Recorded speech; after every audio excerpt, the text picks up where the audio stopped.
క్షత్రియ శంకరాం సభ ఈరోజు ఏర్పాటు చేయడం జరిగింది. ముఖ్యంగా ఈ యొక్క సభ ఉద్దేశం ఏంటంటే, ఈ రాష్ట్రంలో అంటే సుమారుగా 79 సంవత్సరాల స్వాతంత్రం వచ్చి ఇప్పటి వరకు కూడా యాదవుల యొక్క స్థితిగతులు మరి రాజకీయంగా, సామాజికంగా, విద్యాపరంగా, ఉద్యోగపరంగా అన్ని రంగాల్లో కూడా ఇప్పటికీ వెనుకబడి ఉన్నారు.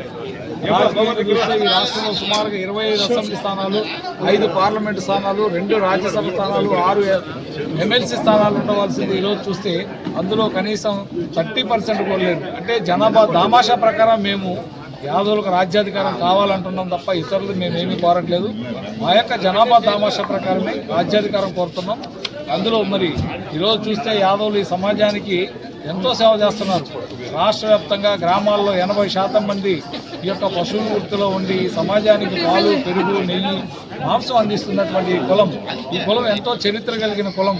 ఆనాడు మరి ఈ భారతదేశాన్ని పరిపాలించిన అఖండ భారతదేశాన్ని పరిపాలించినటువంటి యాదవులు ఈరోజు మరి ఎప్పుడైతే యాదవుల పరిపాలన ఆనాడు ఈ బ్రిటిష్ వారు కానివ్వండి, అదేవిధంగా సుల్తాన్ రాజులు కానివ్వండి, వీళ్ళందరూ వచ్చి భారతదేశాన్ని ఆక్రమించి మరి ఇది ఇప్పటికే 9 దేశాలుగా విడిపోయి ఉన్నప్పటికీ, అంటే ఎప్పుడైతే ఈ యొక్క భారతదేశం యాదవుల నుంచి విడిపోయిందో మరి అనేక విభాలుగా 9 దేశాలుగా మరి విడిపోవడం వల్ల, కాబట్టి భారతదేశాన్ని మొట్టమొదటి నుంచి కూడా చరిత్ర కానివ్వండి, భాగవతం తీసుకుంటే యాదవుల చరిత్ర, అదేవిధంగా రామాయణం తీసుకుంటే సీతాదేవి యాదవ్, అట్లాగే భగవద్గీత తీసుకుంటే శ్రీకృష్ణ భగవంతుడు భగవద్గీతను అందించాడు.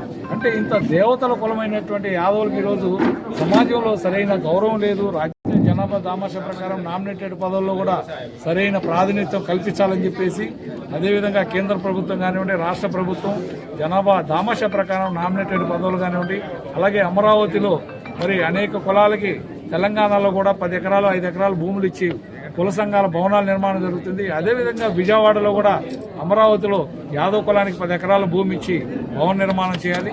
అదేవిధంగా ఈ సమాజానికి సేవ చేస్తున్నారు.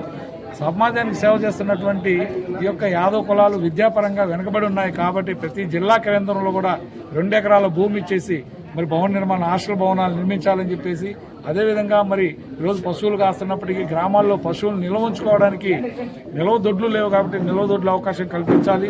ఈ దేశంలో ఏంటంటే కుల వృత్తులను కాపాడాలి, ఈ దేశం అభివృద్ధి చెందాలి. భారతదేశం అంటే ప్రధానంగా ఏ అయితే కుల వృత్తులు ఉన్నాయో ఆ యొక్క కుల వృత్తుల్ని రక్షించుకోకపోతే భవిష్యత్తులో ఎంతో ప్రమాదం ఉంటుందని చెప్పి భారతదేశంలో అందరం కూడా ఈ యొక్క ఎప్పుడైతే మన దేశం అనేక విభాలుగా విడిపోయిందో, కానీ భవిష్యత్తులో అటువంటిది జరగకుండా అఖండ భారతం పూర్వం ఏవైతే ఉండేదో ఆ విధంగా ఈ భారతదేశాన్ని మనం అందరం కూడా నిలుపుకోకపోతే భవిష్యత్తులో మళ్ళీ ఈ యొక్క దేశం కూడా అనేక భాగాలుగా విడిపోయే అవకాశం ఉంది. కాబట్టి ఈ మా యాదవ సంఘం ప్రధానంగా ఈ దేశంలో దేశభక్తిని అందరికీ పెంపొందించాలి, హిందూయిజాన్ని నిలబెట్టాలి. ఈ దేశంలో భారతదేశాన్ని భవిష్యత్తులో చీలకుండా కాపాడుకోవడానికి మేము ప్రధానంగా పాత్ర పోషిస్తామని చెప్పేసి సందర్భంగా తెలియజేస్తాం.